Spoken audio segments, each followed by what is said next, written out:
Bonjour à toutes, bonjour à tous. Les violences faites aux femmes et aux filles, on en parle plus ces derniers jours où à l'international, la lutte s'intensifie dans le but de l'élimination de ces violences. 16 jours d'activisme, c'est ce que la tradition a institué dans ce cadre. Depuis que l'initiative est en cours, qu'a-t-on réduit des violences que subissent les femmes et les filles? Quelles sont ces violences, surtout en Afrique? Nous les évoquons avec une activiste de la question qui est avec nous en studio, Juanita Bokosa, bonjour. Bonjour, comment vous allez? Je vais bien, j'espère que vous allez bien aussi. Ça va bien aussi. Vous êtes chargée de communication Oui. de la Ligue béninoise des droits des femmes. En effet, je suis la chargée de communication de la Ligue béninoise des droits des femmes. Merci d'avoir répondu à notre invitation. Merci à vous pour l'invitation. On parle des violences faites aux femmes et aux filles. En matière de violence, celles que les femmes subissaient hier, sont-elles les mêmes aujourd'hui ou est-ce qu'il y a des violences qui sont plus actuelles? Alors, sur la question, je dirais oui. Il y a des violences qui sont beaucoup plus actuelles parce que avec l'initiative des 7 jours d'activisme, beaucoup de ces violences sont en voie de disparition. Elles n'ont pas complètement disparu, mais elles sont en voie de disparition. Quand je parle de ces violences, je voudrais parler par exemple du lévira. Le lévira n'a pas disparu, par exemple, au Bénin, quand je prends notre cas, mais elle est quand même en voie de disparition. Le lévira, pour ceux qui nous suivent. Le lévira, pour ceux qui nous suivent, c'est une pratique qui consiste, par exemple, à donner à une veuve un membre de la famille de son mari. Elle a perdu son mari et puis Oui. on remplace le mari. Par un frère ou un cousin direct, mais il faudrait qu'elle se remarie dans la famille.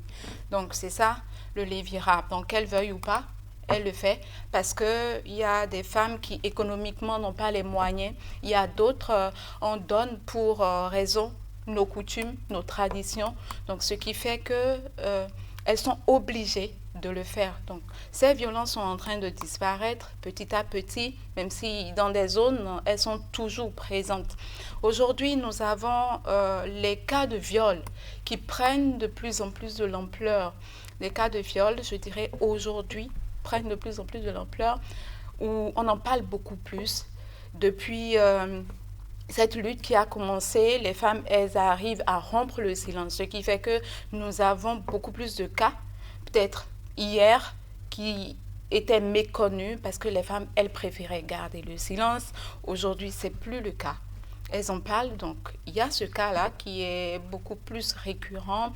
Il y a les violences obstétricales qui prennent de plus en plus de l'ampleur, mais ça passe... Mutilation. Non, les violences obstétricales, gynécologiques, je vais dire, où les femmes, elles sont violentées. Quand elles vont pour des consultations prénatales, pour des accouchements, elles sont violentées, pas forcément physiquement, mais parfois psychologiquement, qui est une violence pernicieuse, qui reste beaucoup plus en silence parce qu'elle n'est pas visible.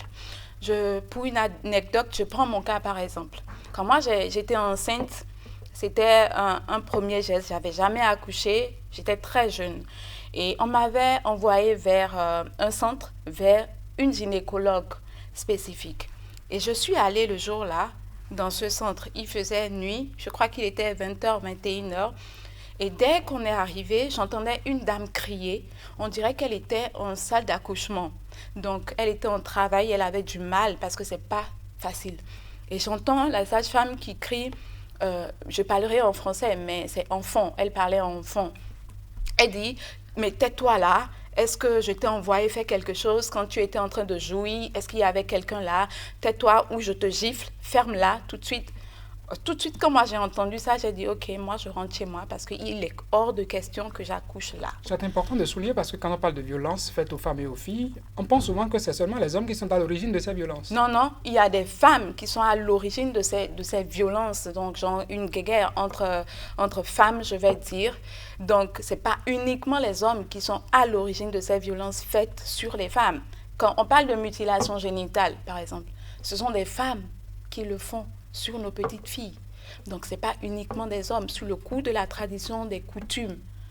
Donc, ce n'est pas uniquement des hommes qui font... Il y a des catégories de violences que dont les hommes sont coupables. Je vais dire un griffe, mais il y a d'autres, ce sont des femmes qui le font. quand je prends le cas des violences gynécologiques, comme je l'ai dit tout à l'heure, ce sont des violences qui traumatisent des femmes. Mais aujourd'hui, elles ne savent pas qu'elles ont des droits dans ce domaine. Elles peuvent porter plainte et leur plainte, si elles décident d'aller jusqu'au bout, je dirais cet agent de la santé sera puni et comme il se doit. Mais les femmes, elles ne connaissent pas leurs droits. Il y a l'ignorance. Qu'est-ce qui, à votre avis, Juanita Bokosa, seraient des facteurs qui favorisent ces violences-là? Alors, déjà, par rapport aux violences en général, je dirais qu'il y a le système dans lequel nous sommes, le système patriarcat qui maintient la femme sous domination. Donc, c'est un rapport d'inégalité entre la femme et l'homme. Donc, déjà, il y a le système qui crée et qui pérennise en fait les idées préconçues, les stéréotypes néfastes envers la femme, ce qui la maintient sous domination quasi permanemment. Il y a nos poids de la coutume, des traditions. Les présentations socioculturelles. Voilà, des interprétations, les mauvaises interprétations de nos religions qui n'arrangent pas beaucoup aussi. Donc, je peux dire en quelques mots, ce sont des facteurs favorisant les violences faites sur les femmes. Vous l'avez dit il y a quelques instants que c'est vrai qu'il y a des violences qu'on n'observe plus, mais il y a d'autres qu'on observe de plus en plus. J'allais vous demander que depuis que les volontés sont affichées de part et d'autre dans le cadre de cette lutte-là, quel est le bilan que vous pourrez faire? Alors, je ne dirais pas un bilan favorable, c'est plutôt un bilan mitigé, parce que depuis que cette lutte a commencé, oui, on a des lois. On a des lois à notre actif qui peut sévir contre ces violences, qui protègent les femmes, les victimes de ces violences, les femmes en général, mais elles ne sont pas mises en application comme il se doit. Donc, c'est pour ça que je dis que c'est un bilan mitigé. Après, une chose est d'avoir des lois promulguées, connues à l'international et national et tout, mais une autre chose est de les mettre en application. Le plus important, c'est de les mettre en application pour qu'elles puissent impacter les vies de ces femmes-là en question. Sinon, on aura beau parler, beau crier et tout.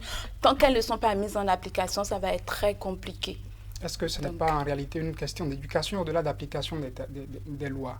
Pourquoi attendre qu'une loi soit derrière nous pour que nous garantissions ce cadre sain, sans violence pour chacun et pour tous, au-delà des femmes? Oui, c'est une question d'éducation et comme je l'ai dit tantôt, c'est notre système qui maintient ça, où le petit garçon très tôt, lui, il est en train de jouer au football tout le temps, il va à ses occupations, mais la femme, elle est derrière les fourneaux.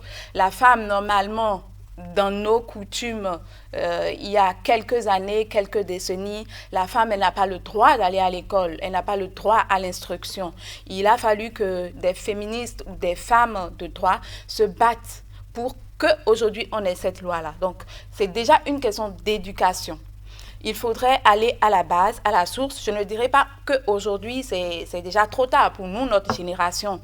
Mais je me dis qu'on devrait beaucoup plus aller vers cette couche grandissante, cette nouvelle génération qui est en train de grandir par rapport à l'éducation, le civisme qu'on avait avant, qui nous informait, qui nous montrait comment il fallait nous vivre en société. Donc, il faudrait remettre de façon efficiente cette matière-là, amener nos enfants, que ce soit les garçons ou les filles, à comprendre que la femme, elle est un être humain à part entière, comme l'homme.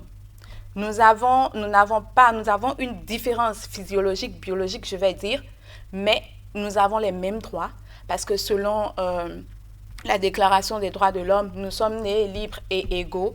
Donc, tous autant que nous sommes, nous avons les mêmes droits. Il faudrait que dès le bas âge, nous puissions faire comprendre à nos enfants, à ces garçons, à ces filles, que nous avons les mêmes droits. On n'a pas le droit de brutaliser une femme parce qu'elle est juste une femme. Donc, c'est une question d'éducation, comme vous l'avez dit. Donc, il faut beaucoup plus nous atteler sur ce point. Quand on parle de 16 jours d'activisme, Juanita Bokosa, qu'est-ce qui est attendu pendant ces 16 jours? Qu'est-ce qu'il faudra faire comme activité pour renforcer cette lutte-là et atteindre de meilleurs résultats? Alors, jusqu'à présent, ce sont des séances de sensibilisation, d'information et de formation que nous faisons durant ces 16 jours d'activisme. Mais comme je l'ai dit, il faudrait mener des actions beaucoup plus concrètes, c'est-à-dire aller vers les femmes, les former vers l'autonomie, les pousser vers une autonomisation financière, ce qui serait déjà un grand pas qu'on aurait fait parce que beaucoup de femmes sont maintenues dans les cycles de violence parce qu'elles n'ont pas la possibilité de s'en sortir financièrement. Elles trouvent une sécurité financière auprès de leur bourreau, je vais dire. Donc, il faudrait déjà une autonomisation de la femme. Il faudrait vulgariser comme il se doit nos droits. Cette loi-là qui protège les femmes contre les violences, vulgariser les droits de la femme en tant qu'être humain, parce qu'il y a beaucoup de droits que nous ne connaissons pas.